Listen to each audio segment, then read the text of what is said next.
नमस्कार, स्वागत है आप सबका। मैं पुनीत पाठक और मध्य प्रदेश की दिन भर की बड़ी खबरें विस्तार से दिखाते हैं। तरपुर जिले में अपराधियों के हौसले इस कदर छतरपुर जिला है जहां पर अपराधियों के हौसले इस कदर बुलंद हो गए हैं कि कई राउंड फायर करके हत्या की सनसनीखेज वारदात को अंजाम दिया और इसके बाद फरार हो गए।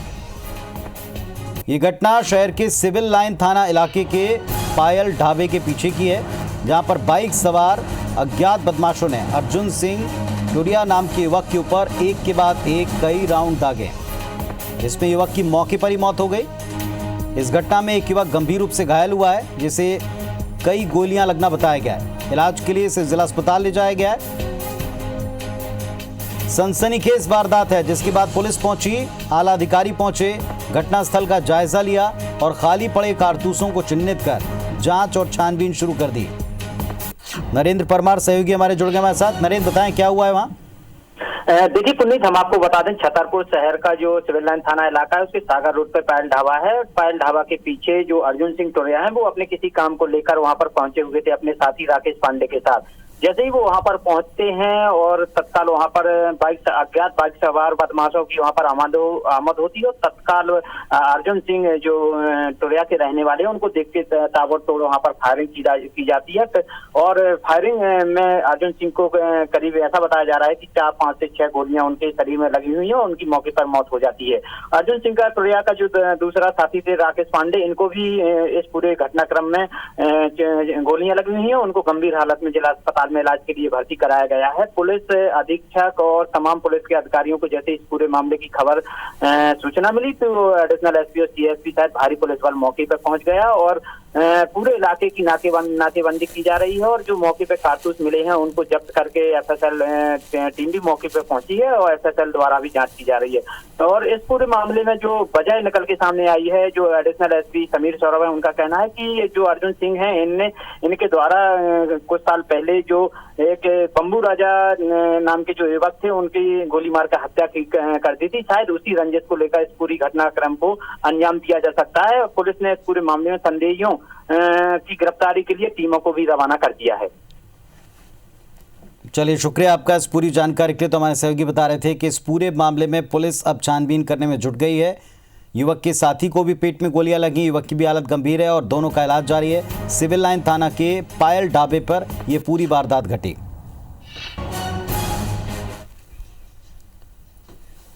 अयोध्या में बनने वाले राम मंदिर के नाम पर फर्जी रसीद लेकर चंदा उगाही का एक मामला भोपाल में सामने आया। मंत्री विश्वास सारंग ने इसे कांग्रेस की साजिश बताया। आरोप लगाया कांग्रेस और वामपंथी दल मंदिर निर्माण के लिए चलने वाले धन संग्रह को बदनाम कर रहे हैं। इस पर कांग्रेस ने भी पलटवार किया। बीजेपी के लोग मुंह में राम बगल में छुरी लेकर चलते हैं। टेलीविजन स्क्रीन पर कैमरे से मुंह छुपा रहा यह शख्स है मनीष राजपूत। मनीष राजपूत ही वो शख्स है जिसे भोपाल पुलिस ने राम मंदिर के लिए फर्जी रसीद कट्टे से पैसे जमा करने के आरोप में गिरफ्तार किया।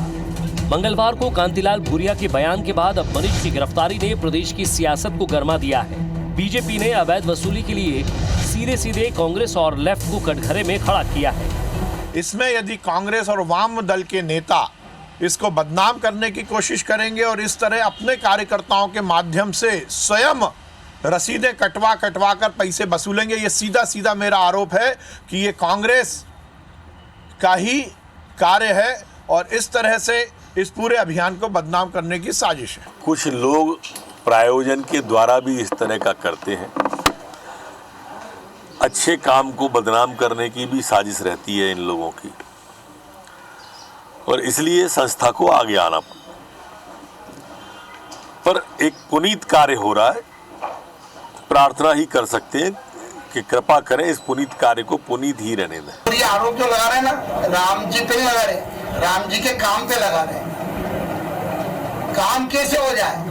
यही कांग्रेस वही थी जब राम जी का मंदिर का निर्माण के लिए सिब्बल साहब कहते कि राम मंदिर अभी नहीं, इसका निर्णय अभी नहीं होना चाहिए। बीजेपी के आरोप पर कांग्रेस ने भी पलटवार किया है। पार्टी ने इसे सियासी रंग देते हुए आरोप लगाया कि बीजेपी चंदे के पैसे से विधायकों को खरीदती है। वहीं वाम दलों ने खुली चुनौती दी है कि यदि सरकार के पास सबूत है तो कार्रवाई क्यों नहीं की जाती। जाहिर तौर पर अयोध्या पर निधि संग्रह को लेकर दोनों ही पार्टियों में संघर्ष तेज हो गया है। पहले भी देश के अंदर पीएम केयर फंड का हिसाब नहीं दिया, आज चंदे का हिसाब नहीं दिया। स्पष्ट है जनता के पैसे को उगाही करके विधायक खरीद फरोख्त में लगाने का काम कर। सरकार में बैठे हैं वो मंत्री हैं, अगर जो फर्जी रसीदे वाले पकड़े गए हैं ना, उन्हें गिरफ्तार करके उन्हें सख्त से सख्त सजा दें और जूते दें उनमें। राम के नाम को इन्होंने अपना वो बना रखा है, धंधा बना रखा है, धंधा। राम मंदिर को लेकर विश्व हिंदू परिषद और संघ के कार्यकर्ता पिछले कई दिनों से पैसे जमा कर रहे हैं। कोई गड़बड़ी ना हो इसके लिए सीरियल नंबर के साथ कूपन जारी किए गए हैं। इसके अलावा अलग अलग बैंकों में भी पैसा जमा करवाने की व्यवस्था भी है, लेकिन इसके बावजूद कुछ लोग ठगों के जाल में फंस जाते हैं और नेताओं को मिल जाता है सियासत का मौका। ग्वालियर से नासिर गौरी के साथ नवीन सिंह, IBC 24, भोपाल। मध्य प्रदेश में पब्लिक प्राइवेट पार्टनरशिप से सामाजिक क्षेत्र और अधोसंरचना विकास के काम होने चाहिए। सामाजिक कार्यों के लिए ज़्यादा से ज़्यादा NGO की मदद ली जाए। बजट लोचदार हो जिससे सभी योजनाओं के लिए राशि मिल पाए। ये सुझाव बजट तैयार करने में जुटे मुख्यमंत्री शिवराज सिंह चौहान को अर्थशास्त्रियों ने दिए हैं। सीएम शिवराज ने आज वीडियो कॉन्फ्रेंसिंग के जरिए अर्थशास्त्रियों के साथ अलग अलग क्षेत्रों के एक्सपर्ट के साथ में बातचीत की। भोपाल एम्स के डायरेक्टर प्रोफेसर सरमन सिंह ने सुझाव दिया कि प्रदेश में ऑक्सीजन के 3 से 4 नए प्लांट लगें। Madhya Pradesh nursing home association ने मेडिकल टूरिज्म बढ़ाने का सुझाव दिया। सेंट्रल बैंक ऑफ इंडिया की ओर से कृषि अधोसंरचना के लिए प्रावधान का सुझाव आया। ये सुझाव भी आया कि फाइनेंस और पेनाल्टीज की राशि दोगुनी की जाए, साथ ही विदेशी शराब और तंबाकू पर कर बढ़ाया जाए। उद्योगपतियों ने सुझाव दिया प्रदेश में टेक्सटाइल पार्क बने। वॉल्वो और आयशर ग्रुप के MD विनोद अग्रवाल ने सुझाव दिया प्रदेश में बनने वाले वाहनों को प्राथमिकता दी जानी चाहिए। तो वहीं CBSE की ओर से बड़े शिक्षा समूह को आमंत्रित करने का सुझाव आया। RGPV के कुलपति डॉक्टर सुनील कुमार ने राज्य शिक्षा आयोग के गठन का सुझाव दिया।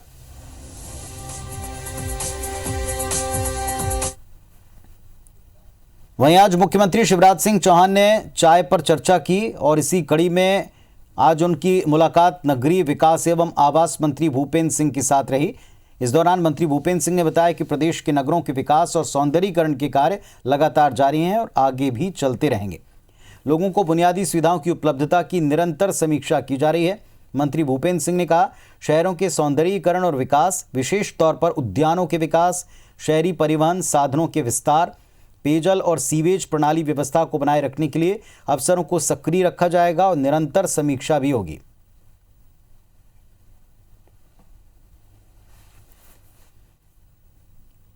नई शराब दुकानें खोलने का प्रस्ताव लाकर किरकिरी करा चुकी शिवराज सरकार को पूर्व मुख्यमंत्री उमा भारती ने फिर घेरा। उमा भारती के विरोध के बाद सरकार को प्रस्ताव रद्द करके मुंह की खानी पड़ी थी। अब एक कदम और बढ़ाते हुए पूर्व सीएम उमा ने शराबबंदी की तैयारी कर ली। उन्होंने कहा कि 8 मार्च को महिला दिवस के अवसर पर शराबबंदी का अभियान शुरू करेंगे। मध्य प्रदेश की बेटी खुशबू इसकी प्लानिंग कर रही हैं। ये किस तरह का होगा इसकी जानकारी अगले 5 दिन में पता चल जाएगी।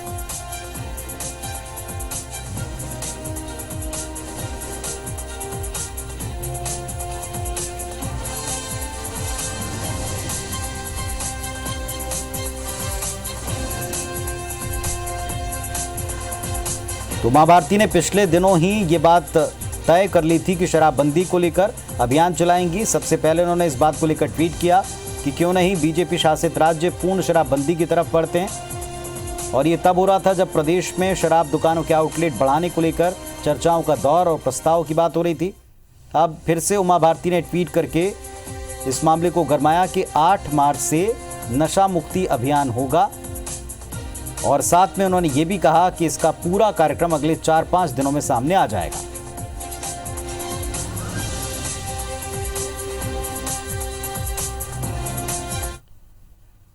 तो मध्य प्रदेश में कांग्रेस सरकार के दौरान CAA और NRC के विरोध में बीजेपी छोड़कर गए अल्पसंख्यक नेता एक बार फिर बीजेपी में वापसी की जुगत में लगे। कांग्रेस शासन के दौरान इंदौर में बीजेपी पार्षद रहे उस्मान पटेल समेत बीजेपी अल्पसंख्यक मोर्चा के तकरीबन 70 कार्यकर्ताओं ने पार्टी छोड़ी थी। इनमें से कई अब फिर से घर वापसी के लिए लगातार बीजेपी दफ्तर के चक्कर लगा रहे हैं। लेकिन अल्पसंख्यक मोर्चा पदाधिकारी पार्टी छोड़कर जा चुके नेताओं को फिर से पार्टी में लाने पर आपत्ति कर रहे हैं। तर्क ये कि ऐसे लोग आगामी नगरीय निकाय चुनाव की वजह से पार्टी में आना चाहते हैं। ये मौका परस्त हैं जिन्हें पार्टी की विचारधारा से कोई मतलब नहीं है। कुछ अवसरवादी ऐसे हमारे मुस्लिम समाज के कार्यकर्ता हैं जो हमारे नेताओं के माध्यम से ये प्रयासरत हैं कि वापस जो है कहीं न कहीं भाजपा में शामिल होके जो उनकी अवैध गतिविधि में सम्मिलित रहते हैं, पार्टी से लाभ लेते हैं, वो लोग वापस प्रयास कर रहे हैं। इस तरह के लोगों को पार्टी को विचार करना चाहिए। किसानों के समर्थन में कांग्रेस एक बार फिर से मध्य प्रदेश में एक बड़ा आंदोलन करने की तैयारी में है। दरअसल कांग्रेस मध्य प्रदेश से तीनों कृषि कानूनों पर ज्वाइंट पार्लियामेंट्री कमेटी बनाने के लिए मोदी सरकार पर दबाव बनाने जा रही है, जिसके लिए कांग्रेस प्रदेश अध्यक्ष ने सभी जिला और ब्लॉक कांग्रेस के पदाधिकारियों को निर्देश दिया कि फरवरी महीने में अभियान के जरिए कलेक्टर्स को जेपीसी की मांग का ज्ञापन सौंपें। कांग्रेस ने 6 फरवरी को प्रस्तावित किसान संगठनों के हाईवे जाम को अपना समर्थन भी दिया है। कांग्रेस ने सभी जिला अध्यक्षों को निर्देश दिया कार्यकर्ताओं और किसानों के साथ मिलकर 6 फरवरी को सभी नेशनल हाईवे जाम करें। पलटवार में मंत्री विश्वास सारंग ने कहा, किसानों की बर्बादी की असल वजह कांग्रेस है, इसीलिए उन्हें किसानों के लिए बात करने का हक नहीं।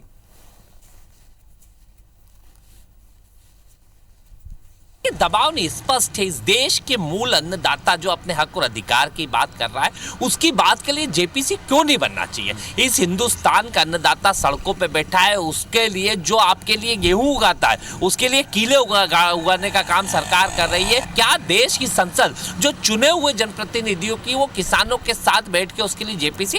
कांग्रेस पार्टी पूरी तरीके से साथ है। मध्य प्रदेश हो या देश का कोई भी हिस्सा, किसान को हर समय पीछे रखने का षड्यंत्र कांग्रेस के नेताओं ने किया।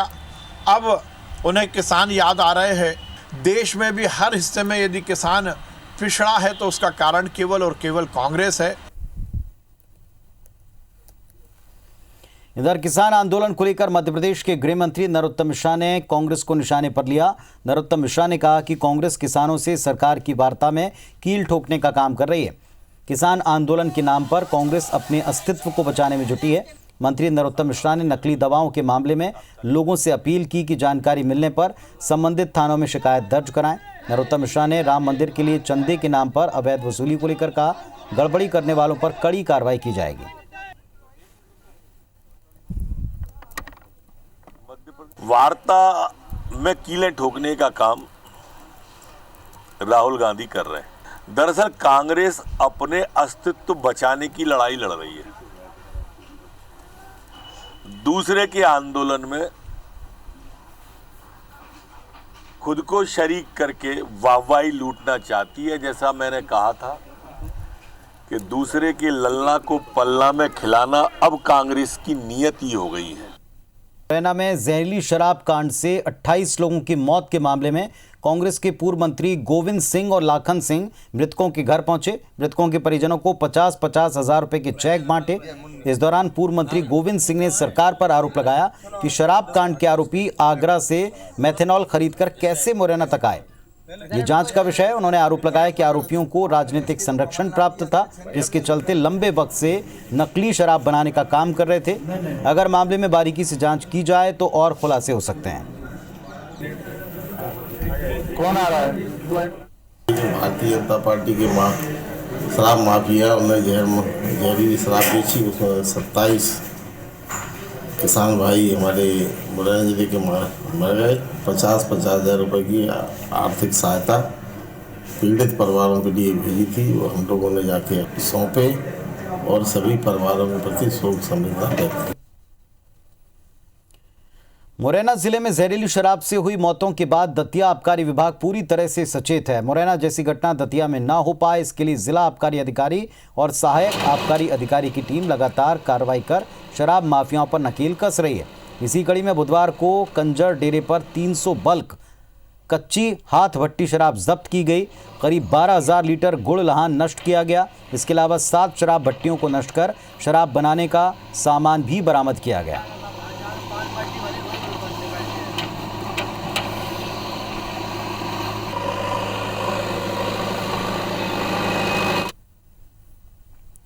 जबलपुर में पुलिस की क्राइम ब्रांच टीम ने अवैध शराब की एक फैक्ट्री पर दबिश दी। अवैध शराब का ये गोरखधंधा शहर के बीचों बीच आकांक्षा अस्पताल के पास एक मकान में चल रहा था, जहां मकान में भट्टी लगाकर कच्ची शराब बनाई जा रही थी। इस पर क्राइम ब्रांच और बेलबाग थाना पुलिस ने कार्रवाई की। पुलिस ने मौके पर एक ड्रम में भरी 50 लीटर कच्ची शराब और 200 लीटर लाहन जब्त किया। साथ ही ने नष्ट करने की कार्रवाई की। पुलिस ने मौके से हर्ष उर्फ छोटू सोनकर नाम के आरोपी को गिरफ्तार किया।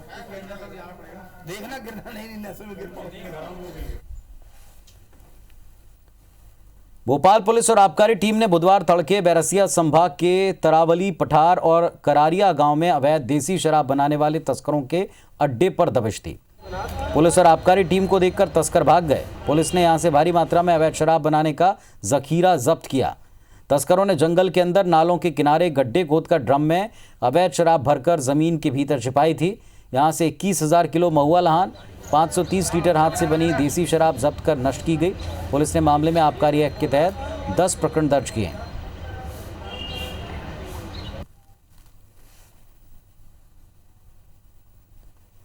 जबलपुर से मुंबई, दिल्ली, सूरत की ओर जाने वाली ट्रेनों के जरिए हवाला का काला कारोबार धड़ल्ले से चल रहा है। पिछले 2 साल से जीआरपी और आरपीएफ ने मिलकर हवाला पैडलर्स के कब्जे से तकरीबन 5 करोड़ रुपए बरामद किए।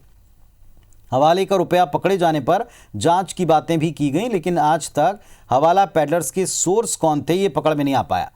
जबलपुर रेल डिवीजन के वरिष्ठ मंडल सुरक्षा आयुक्त अरुण त्रिपाठी का कहना है कि जबलपुर से जुड़े ट्रेन रूट्स का इस्तेमाल हवाला के काले कारोबार के लिए होता है। उनके मुताबिक सभी मामलों में पैडलर्स की गिरफ्तारी कर राशि आयकर विभाग की सुपुर्द की गई।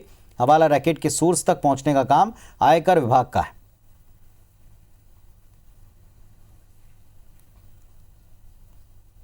पिछले 4 केस जो भी हमारे आरपीएफ के हुए हैं, जीआरपी के इंक्लूडिंग कई सारे केसेस हुए हैं, उन सभी केसेस में हमने इनकम टैक्स को दिया। उन्होंने काफ़ी सारा कार्रवाइयाँ भी किया है, हमसे डिटेल लेके गए, उन सबके स्टेटमेंट लिए, उन सबको वो प्रोसिक्यूट भी कर रहे हैं। तो मतलब वो उनके एंड का पार्ट है कि केस का प्रोग्रेस क्या है, वो बेहतर वही बता पाएंगे। हाँ, हमारा प्रयास है कि रेलवे को किसी भी इलीगल एक्टिविटी के लिए इस्तेमाल नहीं होने देंगे। जबलपुर में रिश्वत कांड में फंसे एसडीओपी एसएन पाठक की मुश्किलें बढ़ती जा रही हैं। 24 अगस्त 2019 को अमित अग्रवाल नाम के रेत कारोबारी से घूस लेते उनका वीडियो वायरल हुआ था, जिसके बाद उन पर केस दर्ज कर उन्हें पीएचक्यू अटैच कर दिया गया। इस बीच आरोपी एसएन पाठक के बचाव के लिए एक शपथ पत्र लोकायुक्त के पास पहुंचा। उस पर प्रार्थी के तौर पर अमित अग्रवाल के साइन थे। जांच में शपथ पत्र और साइन दोनों फर्जी पाए गए। इसके बाद लोकायुक्त ने जबलपुर के ओमती पुलिस थाने में धोखाधड़ी का मुकदमा दर्ज कराया। ओमती पुलिस ने केस दर्ज कर जांच शुरू कर दी। पुलिस अब फर्जी शपथ पत्र भेजने वाले की तलाश कर रही है। लोकायुक्त जबलपुर ने एसएन पाठक जो एसडीओपी कटंगी थे, उनकी शिकायत होने पर उनके विरुद्ध कार्रवाई किए थे। अभी कुछ समय पहले लोकायुक्त के वरिष्ठ अधिकारियों को किसी अज्ञात व्यक्ति के द्वारा एक अनुबंध पत्र जो है अमित अग्रवाल की ओर से प्रस्तुत किया गया था। जांच में यह पाया गया कि जो शपथ पत्र दिया गया है वह फर्जी है। इस आधार पर हमारे पास एफआईआर के लिए आवेदन आया था और हमने उस पर एफआईआर करके विवेचना में लिए हैं। अभी ग्वालियर में चिटफंड कंपनियों के खिलाफ प्रशासन की कार्रवाई जारी है। इन कंपनियों ने कम समय में पैसे दोगुने करने का लालच देकर करोड़ों की कमाई की। प्रशासन और पुलिस अब इन कंपनियों की जब्त की गई संपत्ति को नीलाम करने की तैयारी में, ताकि कंपनी में पैसा जमा कराने वाले लोगों को राशि लौटाई जा सके। कलेक्टर के मुताबिक शहर में अब तक कुल 164 कंपनियों के खिलाफ शिकायती आवेदन प्राप्त हुए। इनमें 16 कंपनियों में से 7 कंपनियों की सभी चल अचल संपत्तियों की जानकारी प्रशासन ने जमा कर ली। इनका बाजार दाम प्रशासन 120 करोड़ का, अब इन्हें नीलाम किया जाएगा।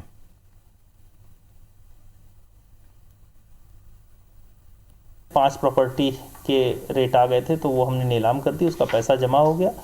उसके अलावा जो 5 बची हैं उनको फिर से नीलाम करेंगे। 123 और प्रॉपर्टी को कुर्की करके और उसको हमने डीजे कोर्ट में सबमिट कर दिया। वहाँ से अनुमति लेके उनकी भी जो है पेपर में इस्ताहार देके नीलामी की कार्रवाई करेंगे। तो इस तरीके से हम लगातार कार्रवाई करते जा रहे हैं और लोगों का पैसा माननीय मुख्यमंत्री जी के निर्देश अनुसार हम वापस करें। सागर जिला अस्पताल से बच्चा चोरी का मामला सामने आया। अस्पताल से एक महिला 6 महीने के बच्चे को लेकर फरार हो गई। इस घटना से प्रशासन में हड़कंप मचा। पुलिस बच्चे की तलाश में जुटी है, लेकिन देर शाम तक बच्चे का पता नहीं चल सका। पुलिस ने शहर में नाकेबंदी कर जगह जगह सर्चिंग तेज कर दी। पुलिस ने आसपास के सीसीटीवी फुटेज भी खंगाले, लेकिन चौंकाने वाली बात यह, अस्पताल परिसर में लगे सभी सीसीटीवी कैमरे बंद मिले। इस घटना के बाद जिला अस्पताल की गंभीर लापरवाही उजागर हुई। फिलहाल अज्ञात महिला और बच्चे की तलाश में पुलिस की कई टीमें जुटी हुई हैं।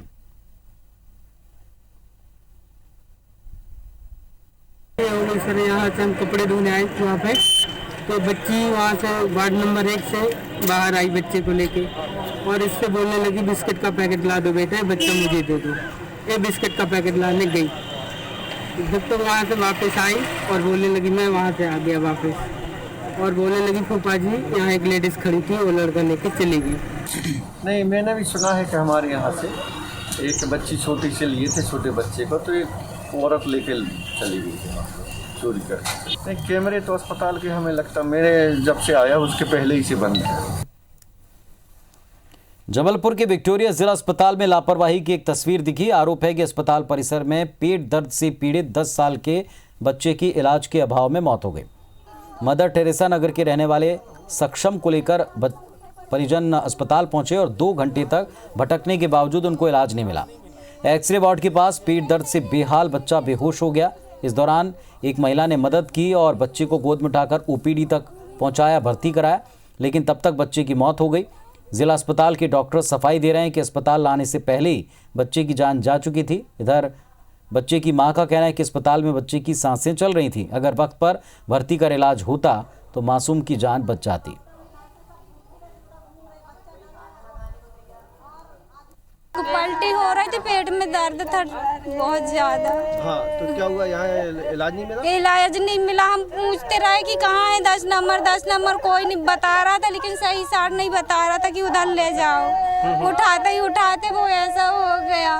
का पेट दर्द दे रहा था तो उसकी माँ इनको लेके आई और वो बेहोश रखा था, और स्टाफ मेंबर सब लोग निकल रहे, कोई देखने को तैयार ही नहीं है। दीदी के कहने पे मैं उसको उठा के लेके आया, ना स्ट्रेचर है ना देख रहे हैं कोई। बाट के उधर बहुत देर से इन लोग घूम रहे थे, नर्स स्टाफ पूरा सब इधर से उधर सब निकल रहे थे, लेकिन किसी ने नहीं बोला कि इसको कहाँ ले जाना चाहिए, बताया भी नहीं।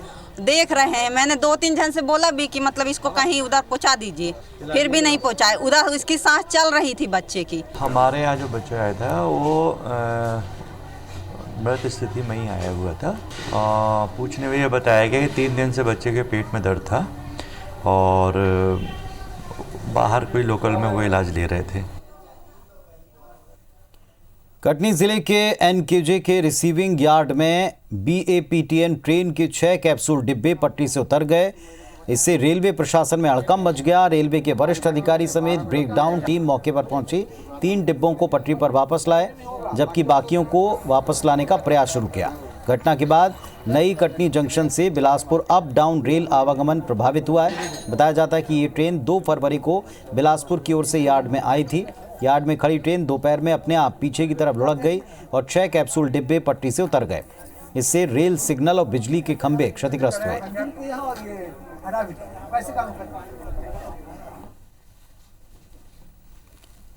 तो इस बुलेटिन में फिलहाल इतना ही। खबरों अपडेट्स के लिए आप देखते रहिए IBC 24। नमस्कार।